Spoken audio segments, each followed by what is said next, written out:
Centraal Orgaan Opvang Asielzoekers.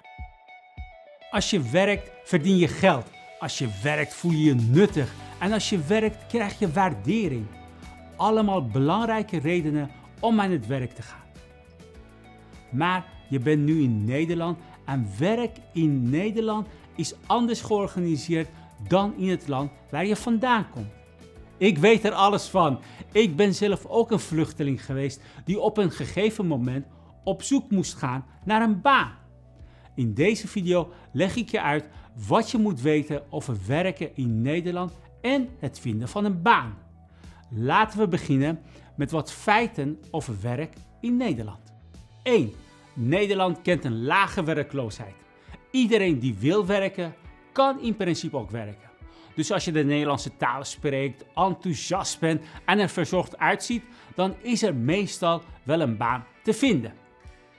2. Er zijn verschillende manieren waarop je kunt werken. Veel Nederlanders werken voor een werkgever.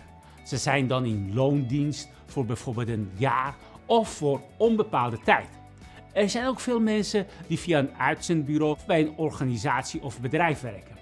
Dat gebeurt meestal met een flexibel contract. En dan zijn er ook nog de mensen die een eigen bedrijf beginnen als freelancer. Of je start een bedrijf waarvoor je personeel in dienst neemt. 3. Veel mensen werken in Nederland fulltime. Dat is ongeveer zo'n 36 tot 40 uur per week. Maar er zijn ook mensen die minder uren werken. Dat heet parttime. En als Nederlanders werken, ja, dan werken we echt hard. De arbeidsproductiviteit onder Nederlanders is heel hoog. Straks vertel ik nog meer over werken in Nederland. Maar laten we eerst kennis maken met andere nieuwkomers en hoe zij begonnen zijn met werken in Nederland. Ik ben Asrat Afferre. Ik ben in Eritrea geboren, 31 jaar. En in Nederland was mijn doel een buschauffeur te worden. En dat heeft me gelukt.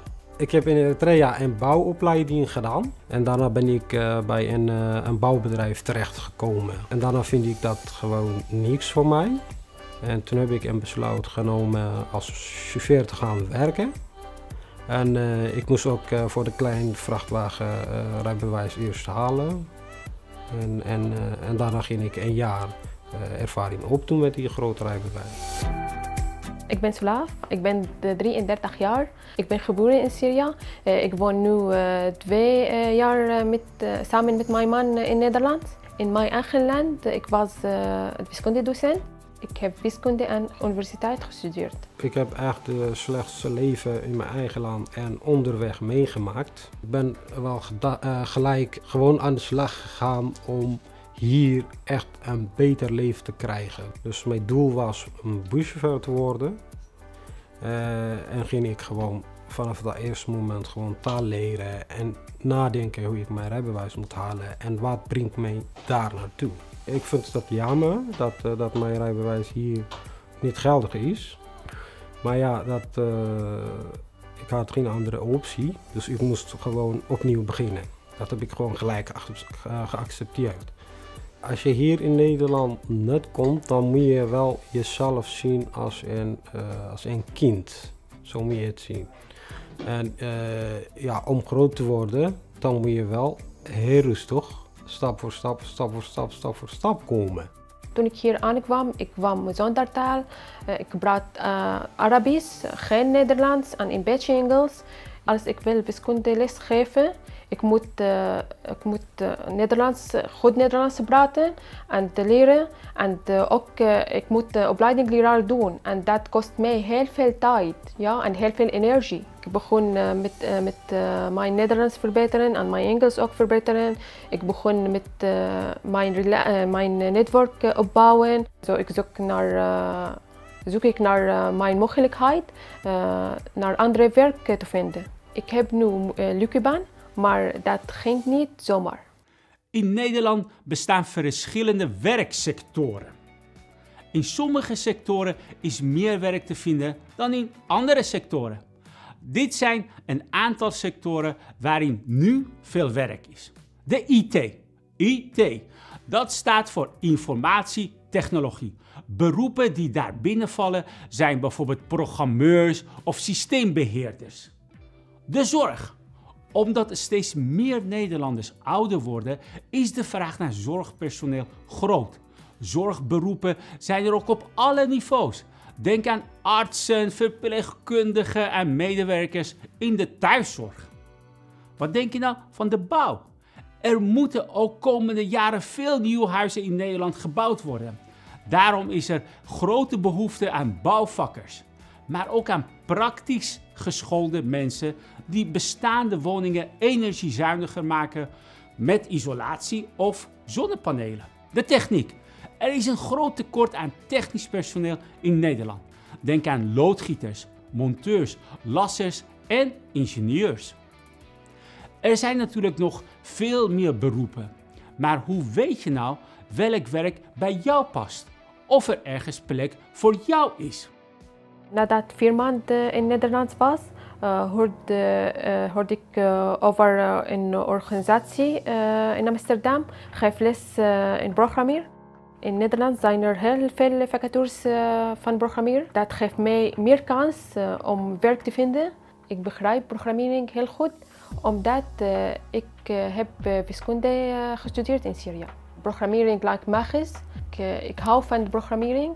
Programmering maakt mij blij. Ik had echt één doel om buschauffeur te worden. Je moet echt de taal kunnen leren. Dat kun je beheersen. Dus dat is de eerste stap. En dat heb ik al begonnen te leren toen ik in Aziz-centrum was. Daar heb ik al begonnen. Ik heb niet gewacht op een officiële school en zo. Ik ging de taal leren, bijvoorbeeld een vrijwilligerswerk te doen. En daarna ook goed op tijd op school te komen en alles doen wat ik moest doen. En daarnaast maak ik ook contact met andere mensen, Nederlandse mensen. Zodat ik ook de taal en de mensen kon leren kennen. Dit alle maak je gewoon en dit geeft je kracht. Ondertussen heb ik ook besloten om €50 per maand te besparen voor mijn rijbewijs. Toen ik 2018 mijn inburgering diploma's heb gehaald en ook mijn rijbewijs bij heb gehaald en daarna was de tijd gewoon te gaan solliciteren. Mijn eerste sollicitatiegesprek en ik was heel nerveus. Ja? In Syrië was anders. Ik heb nooit een sollicitatiegesprek gehad. Ik vind dat sollicitatiegesprek extra spannend. Ik vind het heel moeilijk dat het niet mijn moedertaal is. Mijn Nederlandse vriendin heeft mij geholpen. Zij geeft mij voorbeeld voor vragen voor sollicitatiegesprek. Ineens zie ik een vacature voorbij gaan in de site van een openbaar vervoer RET voor de buschauffeur. Ik heb deze vacature ook mijn coach laten zien. En ik heb haar gevraagd om hulp en ze was zo enthousiast om mij te helpen. Als nieuwkomer is een klein beetje hulp is wel belangrijk. Want anders kom je niet op je doel eigenlijk. Want je bent hier nieuw en alles is voor jou nieuw. Ik vraag mensen of mij te helpen als ik ga naar huisarts. Of als ik ga naar ziekenhuis. Of als ik wil belastingpapier doen. Ook, ja. Ik weet niks over deze dingen. Altijd ik vraag hun mij te helpen. Ik vraag mensen, ik wil mijn Nederlands verbeteren. Ik zoek naar andere mensen, ja, die kan helpen mij. Ik ben gaan solliciteren bij de RET. En daarna heb ik te horen gekregen van hun dat ik een aantal selectie moet doen. En dat heb ik ook allemaal gedaan. En gelukkig heb ik ook goed gescoord. Maar er waren ook genoeg kandidaten die beter mij kunnen presenteren op dat moment. En toen kon ik niet aangenomen worden. Dat was een beetje voor mij teleurstellend. Ik wil niet opgeven in het leven. Dus dan ging ik met Nieuw Energie aan de slag. Ging ik bij Albert Heijn solliciteren als bezorger, omdat ik B-rijbewijs had. En dat heeft me ook gelukt. En daar heb ik ook 9 maanden gewerkt. enorm geholpen. En weer het volgende jaar terug bij de RIT. Ik was veel beter met mijn taal en ook met mijn algemene kennis. En nog beter energie. Toen mocht ik aan de slag gaan bij de RIT. Voordat je solliciteert naar een baan, zijn er dingen die je kunt doen om je kansen op een baan te vergroten. Bedenk eerst wat voor werk je wilt en kunt doen. Misschien moet je eerst een opleiding volgen of een eenvoudige baan aannemen voordat je kan doorgroeien naar je droombaan. Als je de Nederlandse taal spreekt, vind je sneller een baan. Nederlands is voor veel nieuwkomers een lastige taal, maar je hebt Nederlands echt nodig.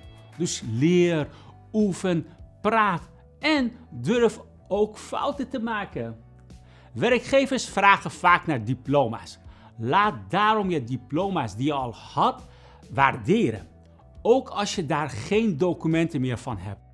Dat kan bij een internationale diplomawaardering. Maak ook een cv.